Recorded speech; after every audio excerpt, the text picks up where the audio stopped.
British actor Nicholas Galitzine is playing the historical figure George Villiers in a new TV series. Villiers infamously seduced King James I of England in the 17th century, and his rise to power is the inspiration for the new Starz series Mary and George. Actor Julianne Moore plays his calculating Mother Mary. Will you find me a wife? I'm sure you have just the girl in mind. I think we aim higher. James dines soon at Apthorpe with his brother-in-law, the Danish king. And a new friend tells me there are openings for cupbearers. You want me to hold a man's cup while he swallows? I'll leave the specifics to you, but it's not a man. It's a king. So... Wow, Nicholas Galitzine joins us now. Nicholas, thank you very much for being here. This is a steamy series. That is an accurate word to describe it. It's pretty steamy. I liked your introduction there before. It was very, very apt. Yeah. It was getting me. It's very watchable. Starz is reliable on that point. This George character that you're playing, a historical figure, a real person, George Villiers. What did you know about him?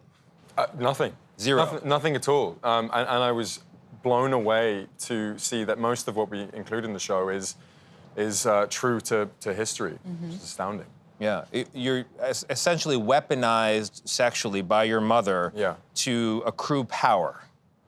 That's very, very fitting way of putting it. Yeah, she's the original momager. That's what we like to call Mary. But no, she sends this young man off, her second son, due to inherit nothing. She sends him off to France to become a Renaissance man, and he comes back with this sort of innate power to seduce and to charm, and the king is their target. The Duke of Buckingham, the character that you play, is beyond the steaminess of the series, was an incredibly powerful man due to his close relationship with James I of England, also King James VI of Scotland, as you know. So describe who he was beyond the steam. Well, look, I mean, he was a true multi-hyphenate in a way. You know, he came back from France knowing how to ride, to read, to dance. And his ability to charm people and to dominate people, I think, in a way, was truly something to behold. And you know, there was a point whereby King James stepped back from his role. You know, he was a very pacifist king, and George very much took up that mantle and really cast the whole country into a sort of financial ruin at one point. What did you have to learn through this film that you didn't know before?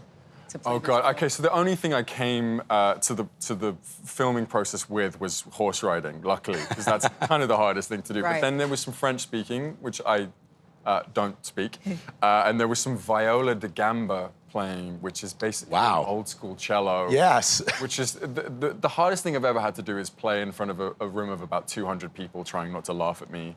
You know, trying to be very elegant in my playing. I was not. A lot of practice. And you wanted to be a rugby player before you became an actor.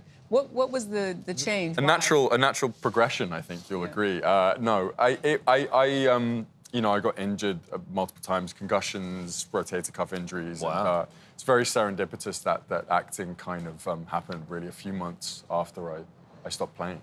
I don't want to turn people away from this, but I want to talk about your next film as well, because you're just at South by Southwest, and there's a movie you're in, The Idea of You, with Anne Hathaway. You play... Little known actress. Little known actress. I've heard of her. It's ringing rings a bell. Yes. But again, it sounds pretty steamy. You play a younger sexual interest. She's a woman in her 40s.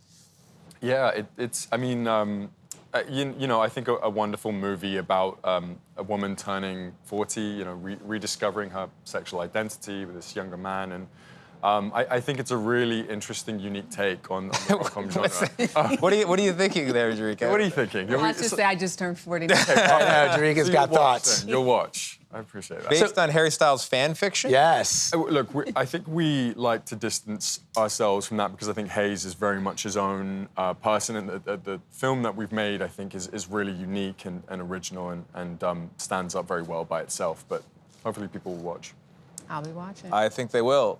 Nicholas Galitzine, thank you very much. Mary and George has got that guy in it, and it premieres April 5th on Starz. That's really all you need to know.